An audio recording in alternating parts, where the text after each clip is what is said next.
100 migrants are pushing through Guatemala, inching towards the U.S. border. Griff Jenkins, traveling with the caravan, joins us live from Guatemala City as we learn a brand new group is now on the move. Griff, good morning. Yeah, that's right. Good morning, Todd and Carly. There are more groups on the way. On the 20th, there's another group just like this leaving San Pedro Sula, Honduras, and we're hearing of one in El Salvador. I'll touch on that in just a second. But I want to show you, we're outside a migrant shelter. It's called the Casa del Migrante in Guatemala City. It is the destination where that original caravan is trying to get to. The director tells us that the capacity inside is 300. You can see now already dozens sleeping on the street. She said she expects as many as 2,500, in her words, to be coming this way. We're talking to a few of these migrants who are actually awake, and they're telling us that they're waiting here for more to join right now. Let me just tell you that one of the migrants we talked to, Marcio Caballero, was inside. He speaks a little bit of English. We talked to him about his journey and his past. Listen. I spent there for 10 years.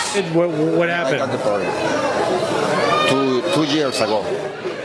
Because I get there, I was living there illegally, and they found out that I was trying to stay there, but the judge did not believe my story.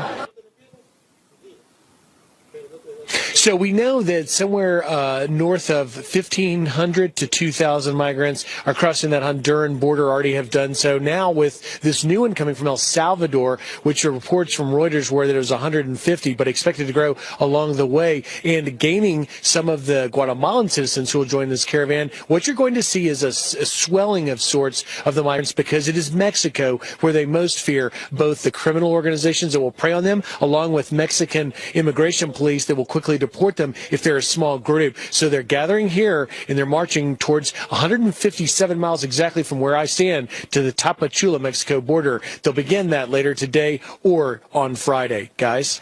Griff, that gentleman you spoke with said he was deported 2 years ago. If I'm not mistaken, that would be under the Obama administration, correct? That's correct. Said he lived in Pennsylvania for 14 years. He was picked up for soliciting prostitution, and a judge deported him.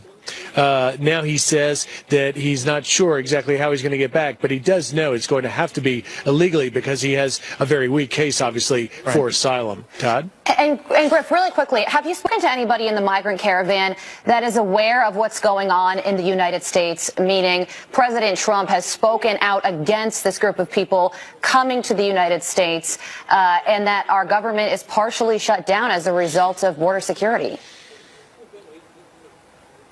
That's a great question, Carly. And yes, they're all aware of the stance that the administration has taken against them, but they're also aware that many in the original caravan have gotten across, albeit many of them illegally. They have made it into the United States, and that is why they are continuing to be determined to try. Griff Jenkins live for us.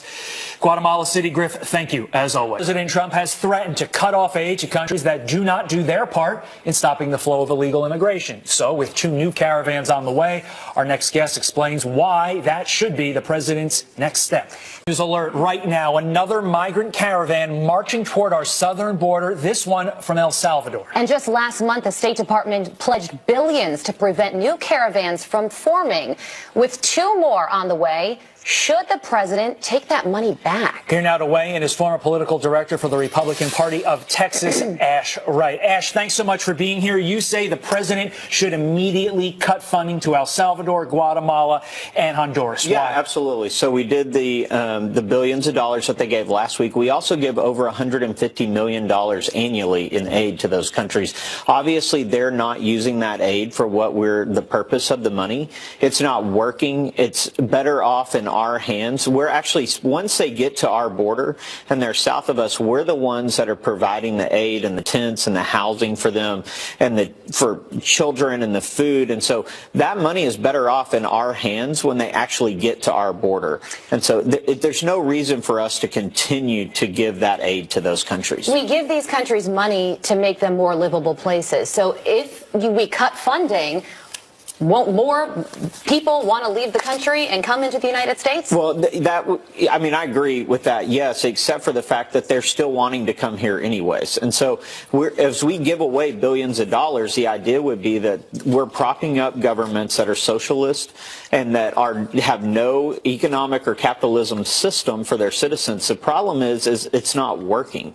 And so if it's not working, we need the money back because we're essentially double paying for each of these citizens in aid. Do you think that they actually see the money, or does the government control it and it never gets down to That's exactly what it is. The government is taking the money, they're using it for expenditures that are government related. They're not passing it down to the citizens that are actually in need, that actually need food, clothing, health care, etc., which is why they're forced to march in caravans up to the United States to try and get our aid that we provide for our citizens. And especially in third world countries, you mentioned the government.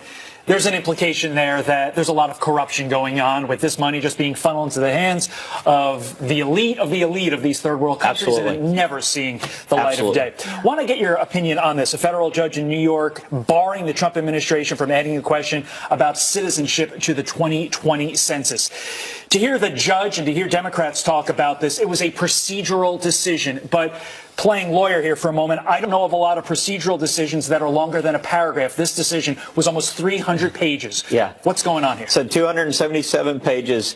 It was, frankly, I think it's outrageous. So there's always been two census forms, a long form for citizens that are new and a short form for citizens that they already have. The long form has had the citizenship question on it in the past. The short form is the form that doesn't.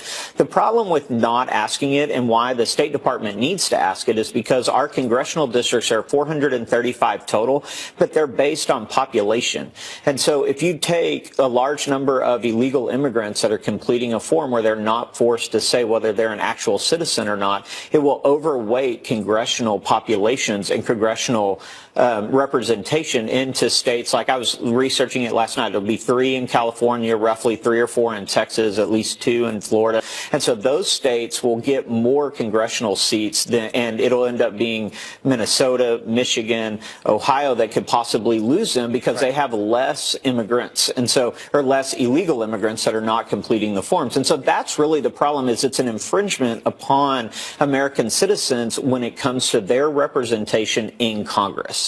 Everything that we're seeing in D.C. right now comes down to future votes, and anybody who says otherwise is fooling themselves. Absolutely. Yeah. Absolutely. It's all just Republican. I thank you. God bless you, and may he continue to bless the nation that has showered this land with love for more than 2 centuries. Thank you all. God bless you all.